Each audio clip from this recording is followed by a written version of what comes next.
welcome to Money Briefing on Aspheric TV. Of course, my name is Nathaniel Ajakaye. I won't be doing this alone. I have with me here. I am Ikabe Nicholas. Alright, on the Money Briefing in Aspheric TV is a program where we take you on trending issues in the country and the global world entirely. So it is, another morning for us to do the needful to update you on some of the trending issues so far. Okay, quickly we look at the front page, newspapers to look at some of the major issues that are making way for today. All right, we have with us here first the daily this day newspaper.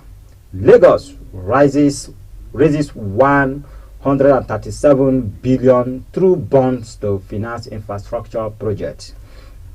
And NCDC begins campaign to curb Omicron 9 Delta variant spread.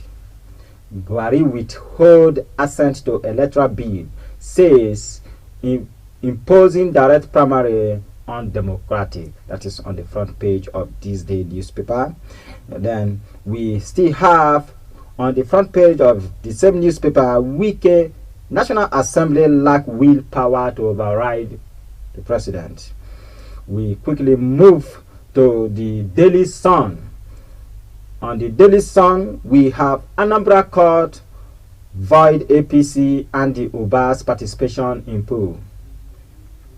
We will not allow Egu function vow IPOB.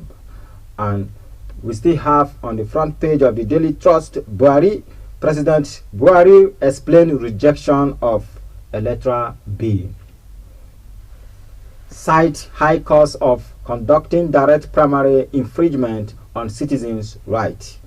Still on the front page of the Daily Sun, we have Niger bandit sees 5 million naira ransom bearer, 37 others. And we have PDP says Ayub reads riots at 2023 INEC budget 305 billion naira for election.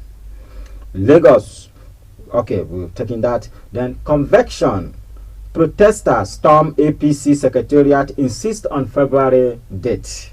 We move quickly to the Punch. On the Punch front page, we have 20 Nasarawa farmers, herdsmen killed, 8,175 Kaduna bandits, others arrested. Nigeria has recorded 500% infection increase in 2 weeks, NCDC says. That should be found on page 19 of the Punch. And then we have Electoral Act Amendment. Buhari returned bill to National Assembly, fought direct primary, cite insecurity. We passport applicant patronize tout to get faster, services. Arigbeshola. And then we have on Ekiti, Ayub warns 17 PDP aspirants against infighting.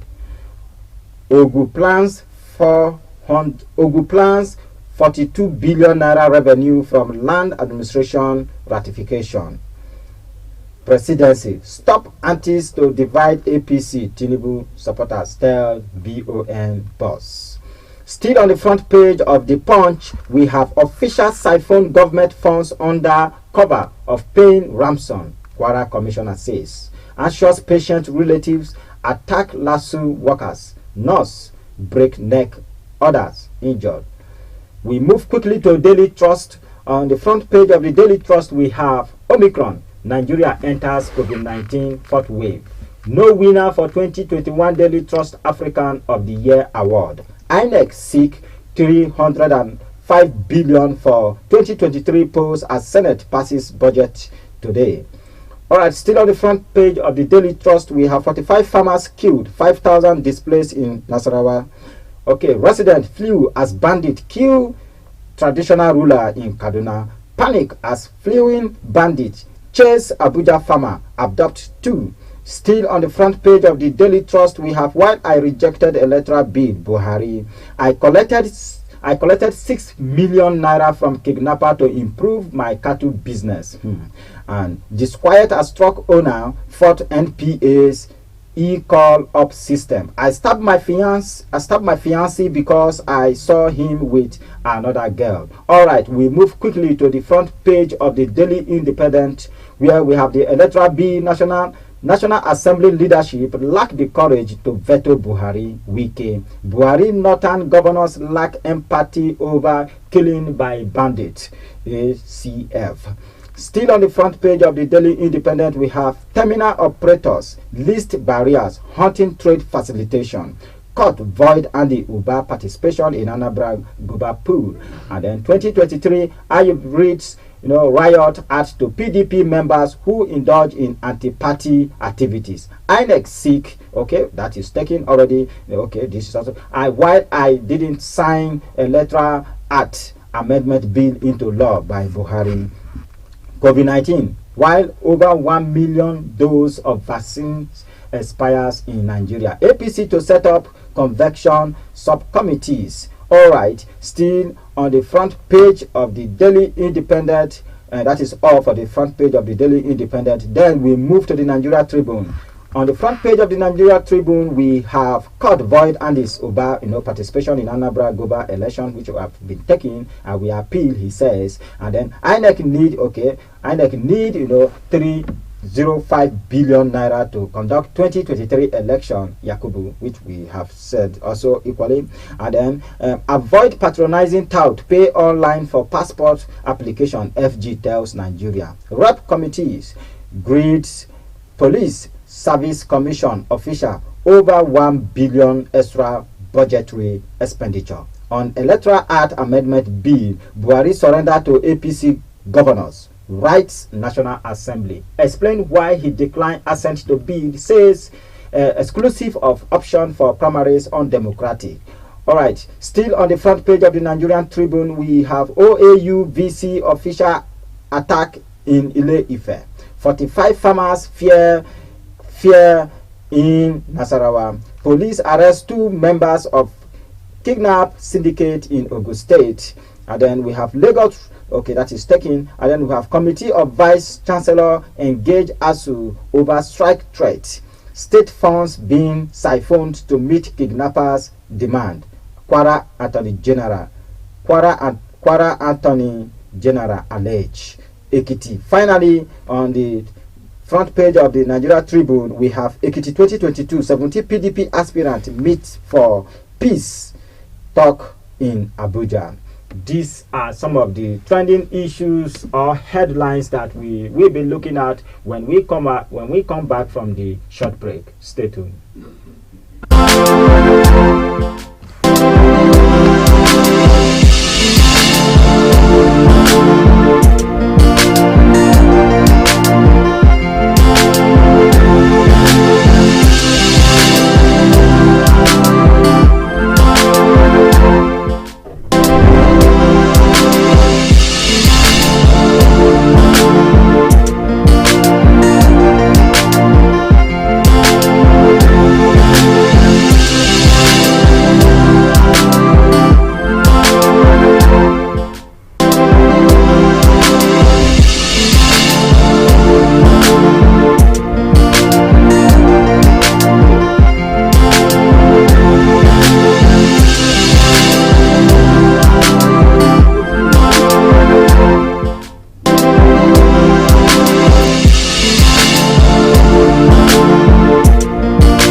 Sorry for the break in transmission as a result of some technical error there coming from the light manager.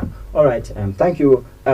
With me here we have Nicholas, looking at the front page of today's newspaper, what are some of the interesting issues that you come in contact with? Okay, thank you, Mr. Nathaniel. To start with, I will start with the one that said that Buhari returns the electoral amendment bill to the National Assembly. And Wike, the governor of Rivers State, Mm. also said that the National Assembly lack what competence to override the president. And I want to make it very clear that when the National Assembly, when they pass a bill to the president, and the president could not assent to the bill After 1 month. After 1 month, it is the duty of the National Assembly for them to do what, to Pass override, override the president. But for the National Assembly being quiet, it is quite clear that they are working for APC. Yes, they are working for APC. They lack the competency. It is clear. It is clear. Because it seems like most of the members of the National Assembly, they are loyalists to the APC. to the president. Let me put it in that way: they are loyalists to the president, and they should know that their duty. They have been elected to represent the people. Do you understand me? To represent the people, not to represent the president. Not to work for the president, but to work for the nation entirely, not for the president. So if the proposed bill that have passed to the president for the assent, now if they know that the bill is for the benefit of the masses, of the masses. So why can't they go ahead to override the president? Yes, some private, bodies, some supporter groups are saying that this bill ought to be passed into law because it will aid INEC to transmit electoral, voting electronically wherever they are, and then that is to say it will enable free and fair election, and it will at the same time, help the people to make the right choice of the candidate that is to emerge as the president or as the governor or as the case may be, because this is a bill that would have given the people the alternative choice to elect the person that is to come out as president or governor or whoever or whichever position that is vacant. But now with the way the president has override this and then criticized the direct primary under the disguise of existing parties constitution, I think this is quite unfortunate. This is not what the masses are expecting and other supporter groups, because this is to show that if this bill can become law, a lot of things will be ruled out, like the rigging issues that deny free and fair election. These things will come to an end. Yes, it is quite clear that the presidency or the APC government, they have a plan, because for them to reject the bill, it is quite clear that they have a plan. They have a plan to manipulate the election, the forthcoming election, because in the bill it stated clear and it paved way, for free and fair election, to avoid all these election malpractices. You understand me? But none that have not given an assent to the bill. Now, and also in that bill, it make provision to do to stop imposition of candidates. Do you understand me? To stop imposition of imposing any candidate. It provides a level playing ground for the masses to elect any person that they wish. That they deem fit. Yes. Looking at it, I just see that it's like the president do not really say anything new concerning this bill, because when you look at the Attorney General of the Federation speech, which he transmitted as at last week, advising the president that or advising the state that yes, there are existing constitution which other parties have, that is the person of Malami. So and it is just the same thing that the president is still saying. I do not see anything new that he added to the bill. He sent consultation, right to the INEC to seek their opinion, and then the Attorney General of the Federation, that is the person of Malami, who also equally wrote to the president. I just see the president relying too much on what Malami have said, just and then begin to fight the direct primaries. And this is an angle that would have given a vantage point for the citizens to come in and participate fully with the hope of getting, good result from electoral processes. It seems like the president has been wrongly advised, because he has been taking advice from taking sides to make sure that election work in favor of APC in 2023. APC in 2023. So he has been wrongly advised. Okay. All right, still looking at the issues on ground, we have ASUU 2022, where Nigerians now regret voting APC into power, says PDP aspirant. chieftains of the People Democratic Party in Osun State, Prince Dontu Baba Yemi, has said that the aspirants that have indicated interest in the 2022 governorship ticket of the party are good, and he equally rated himself as one of the best options. And while making this assertion, he still made it known that now Nigerians live in regret because APC have failed. 100% failure on the part of the APC government, where he said that prices of foods have gone up, dollar has gone up, naira cannot compete in the exchange market, and then even the value for pure water now rate for a percentage that the citizen could hardly afford. And as such, APC have failed in the sense that all the promises they made, they could not come to justify some of those promises. So the person of Dontu Babayemi is saying that yes, Nigerians now live in regret. So looking at the insecurity in the country and how government has been making its own effort, it's as if nothing is happening. And looking at the prices of things in the market, have you been to the market of recent to see how prices are skyrocketing and people are crying, most especially for this celebration period? What do you think? Yes, of course. The price of everything has gone high, and then the APC, they have not meet up with the expectation, because I could remember that when the APC government came in, people, they came out en masse to vote for this APC government, anticipating that when they come in, a lot of things will change. But as soon as they came in, we have not seen the change which they have promised. We have not seen the change which they have promised, and then people now they have started regretting why they have voted the government into power. A lot of people, there's a lot of cries on the streets everywhere. There's a lot of cry because of the increment of the foodstuff and other things, like you have mentioned, the pure water, which we are the one. I believe that we not import any pure water. We do produce it. Yeah. We produce it by ourselves, and then the increment of the pure water is more than 100% increment. And this water, we have the water. We have the water here. Everything is dug in this place. Yes. Even some persons produce it at the corner of their houses. Yes. And yet the prices, is high. The price is high. There's no market control, or what is really happening? More than 100% increment. Okay, looking at the food stuff. Okay, Nigeria now, we are farmers. All this food we produce then by ourselves.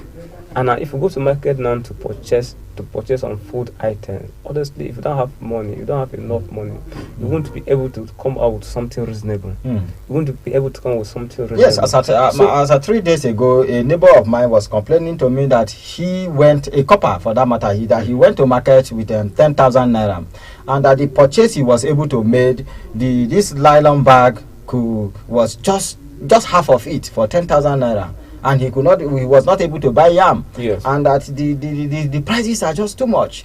You see, I don't just really know. And most especially in this celebration time, in this Christmas time, a lot of things has gone high. And let me tell you something. You know that in this APC government, a lot of people, they lost their job. The rate of unemployment has become high. The youth out there that are jobless. And let me tell you something, joblessness can even lead to frustration. Yeah, can lead to crime. Frustration. Can lead to crime, terrorism, and banditry.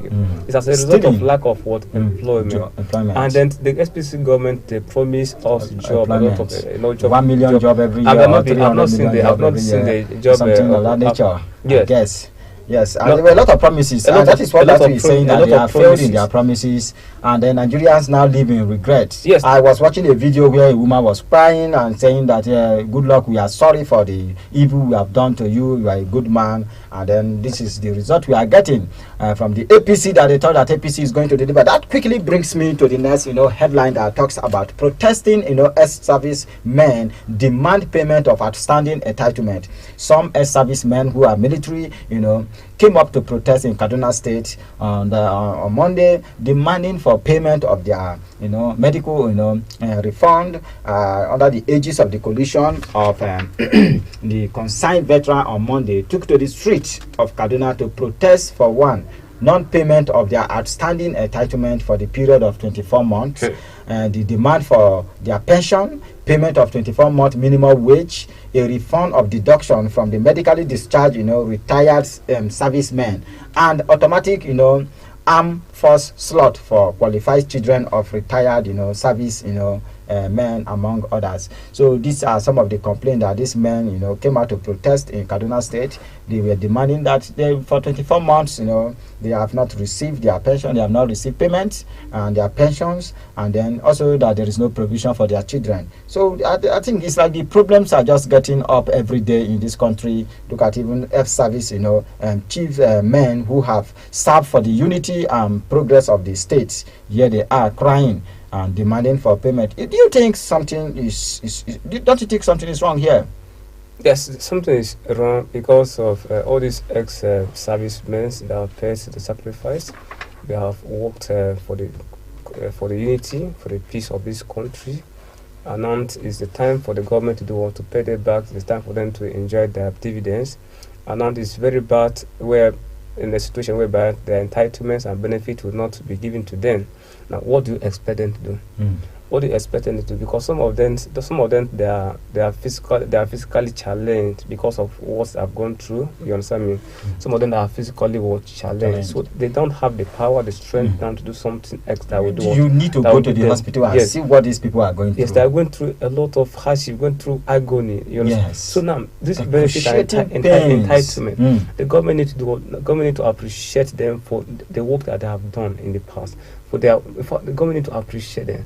So there's no need for government to do what, to withhold their salaries, their benefit, entitlement. It is very bad. It is very bad. Government should try and do something about it. At what point are we going to come out of this, quagmire or this critical situation that we find ourselves as a country? Because you see, some of all the headlines will be treating here are problematic in nature. We move quickly to another headline, which is another problematic headline, which says we don't have resources to meet ASUU demands at once. FG.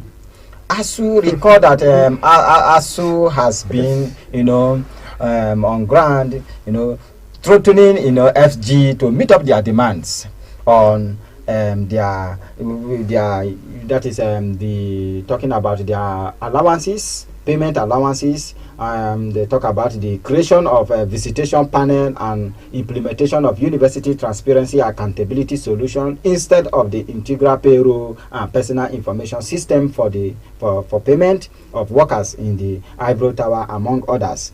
So you see, the ASUU have given the federal government in November 15 an ultimatum of 3 weeks to meet up with their demand, to sign the union demand, or else they will embark on strike in December. And yet the federal government of recent, the ASUU were on consultation before they will go to the strike, and yet it's like the federal government is not meeting up their part, and the federal FG has just come out to say that they cannot meet up with the payment at once of the ASUU, the demand. So one of their reasons or some of their claims is that there are other sectors that need funds and they need to face other sector, and that ASUU shouldn't go on strike in order to drive their points home. But the federal government has failed to see that ASUU has been yearning, has been crying for a long time, calling on them to act. And now FG is advising the federal government not to go on strike in order to make their point home. But you must remember that in the Constitution, the right to protest is one of the strengths of the Constitution for all nations. Because a Constitution that does not allow people to protest is not truly a Constitution. And then you must really understand that is what FG is saying, and say that there is no enough resources to meet up with ASUU demand. What do you think? What is your opinion looking at the critical issues on ground? And if ASUU should go on strike, or if ASUU refuse to resume, what will happen to the students?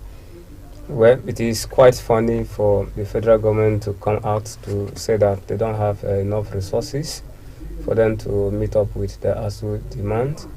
I want to ask, which resources are they talking about? It is very pathetic to hear that. It is very pathetic, because I believe that the government have what it takes to do to meet up with the ASUU demand. So what are they saying that they don't have the resources? There's the resources there. Now, what the federal government is doing, the federal government have not been sincere. They have not been sincere at all, and then the decision they have taken, they are taking for the detriment of of the workers. That is the ASUU and then the the students. student. You know what I Because mean? you just imagine the Minister for State of Education,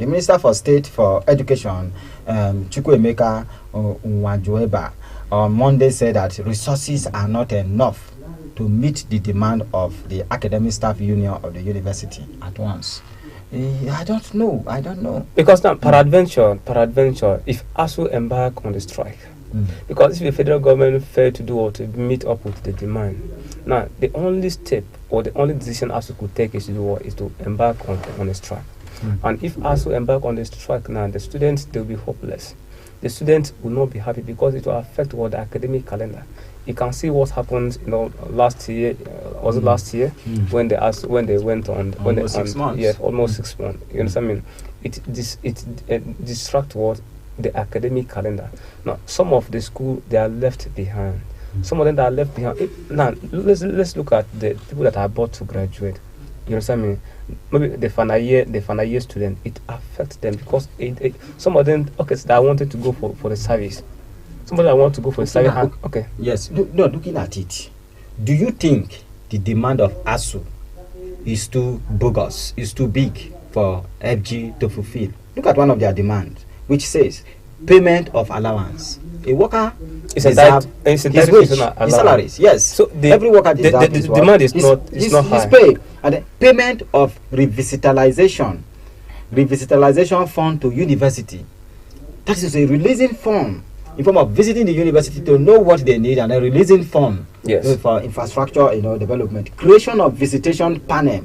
That is to say, they should create a visitation panel that visit the university, know the situation of the university, and implementation of university transparency accountability solution instead of the IPPIS. So are these things too difficult for the federal government to meet up with? Because when their own counterparts, some of their counterparts in the West are doing well, more than what we have here.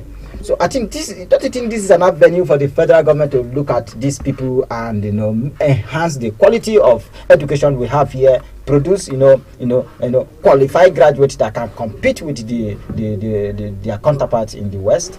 Now, for federal government to say that there's some other sectors that need finance, and then they need to go on to fund some other sectors, I think it's not proper, because educational sectors is one of the key sectors that the federal government need not to play with. You understand me?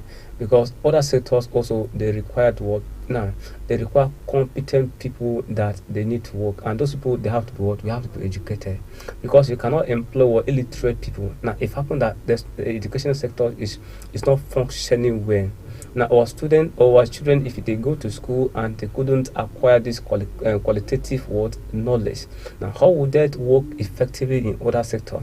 So for federal government say that no, there are some other sectors that they need to do what they need to fund. No, let them fund our educational sectors. Let them meet up with the demand of the ASUU, so that our students, so that ASUU will not do what embark on the strike again. And then you see, if all these things are not met, most especially their payment allowances, it will still boil down. The wages or the pains will return back to the student. Yes. Because some of the lecturers might technically start demanding for money from some of the students, by means of telling them to purchase this or do this, print this or do that, because the federal government is not meeting up with their own tax. Yes. Because at this thing will go back to the parents, who probably some of them do not have job. They are just struggling for their children not to stay at home, and they're making sure that they go there to learn one ethical value or the other. And yet the FG is telling us, I don't know why the Minister of for Education will come up with this as action. I think there is a need for them to still look into it, so that to prevent ASUU from embarking on this strike. There are a lot of issues that get us so angry at this point, but notwithstanding, we still know that there is hope. But let's just quickly look at if we can get something from sport. Something on sport to relieve me of my pains. Before we go to sport, I think there's another headline there that I need to touch, because it's very touching. Because the one that talk of 45 people being killed by the government on daily basis. From Nasarawa State, if I could remember vividly. Cries coming out on daily basis. There's a lot of I don't actually know what is happening in our country, because of the every day we don't hear good news. It's only side news. People have been killed here. People have been killed in southern Kaduna. People have been killed in Benue, in Nasarawa State. Just mention. You can't mention them all because, and the thing has become so so worried. The thing has become so worried because the life of masses and citizens has been at stake. Most especially in this Christmas time, there's a lot of criminal activities going on here and there, robbery, kidnapping, bandit everywhere. It is on the daily, daily trust. It's on the daily, daily trust. Okay, They say daily that trust, 45 right? farmers killed, 5,000 displaced in Nasarawa State. Okay, 5,000 displaced. That is over 5,000 persons. That is to say that displaced over 5,000 Nasarawa State being displaced in Nasarawa State. Resident flew as bandit kill traditional ruler in Kaduna. Panic as fleeing bandit chase Abuja farmers. Abduct two. These are the issues. So now, what am I saying? What I'm saying is that our security agency, honestly, I've commended them that have been trying, but they also need to do what? They need Step up their game. step up their game, because this art of criminality has been coming, under, it is unbearable. It's unbearable because people no longer move freely. You can see that now people are traveling. People are traveling from one place to another to go and celebrate with their loved one. But the way it is now, where is the safety? Where is the safety of the masses? Because if all those criminal acts are being carried out, being perpetrating on daily basis now, that means our life is no longer it's no longer safe. People can no longer move freely, and this is the festive period. This is a period people need to celebrate, and they need to feel free to celebrate. But this act of criminality has become out of hand. So the government need to do something, about it. Okay, now going by the sport, Tell me about sports. Let me see if I can laugh. Yes. So there's a lot of things are happening in the world of sports. Like last weekend, some of the games were being played, and then some of the games were being interrupted by the coronavirus, Omicron, because a lot of players were being affected, being tested positive, so they have been affected with the virus. To an extent that most of the clubs were trying to call on the Premier League to call it off, for this festive period until the issue has been called to order. But notwithstanding, the sporting activities continue as we are expecting, more actions this week. And then if I found of Arsenal, Chelsea, Man U, Liverpool mentioned, then you have a hope. Even though if you lost, there's time for you can still win, because football, like I've said, is not predictable. Anything can happen in the game of football. There's no anything that is invisible. Yes, anything. Like one thing with football is it depends on the way you plan your game. If you plan it very well, you'll be able to do what you can beat anything. But if you couldn't plan it very well, you should, you can lose. And also, I always encourage people that also go into betting, because like in this festive period, there's a lot of guys that are looking for a place to get money, understanding for celebration. Then you shouldn't use the money which is meant for somebody for projects to put into betting, so that at the end of the day, at the end of the day, if you couldn't win, and then you'll be frustrated, or it can lead you to something else. So while going into betting, you should bet wisely. Thank you so much. I was actually thinking that I will come into the sport analysis and laugh, but Omicron won't allow me to laugh very well. So there is still problem in sport equally. So anyway, I still know that there are better days ahead. Yes, good to have you here, Mr. Nicholas. And then don't forget to subscribe to our YouTube channel, Aspheric TV. Follow us on all our social media handle, our Facebook, WhatsApp page, on our WhatsApp number, on our Facebook, and like I said, on our YouTube, which is Aspheric TV.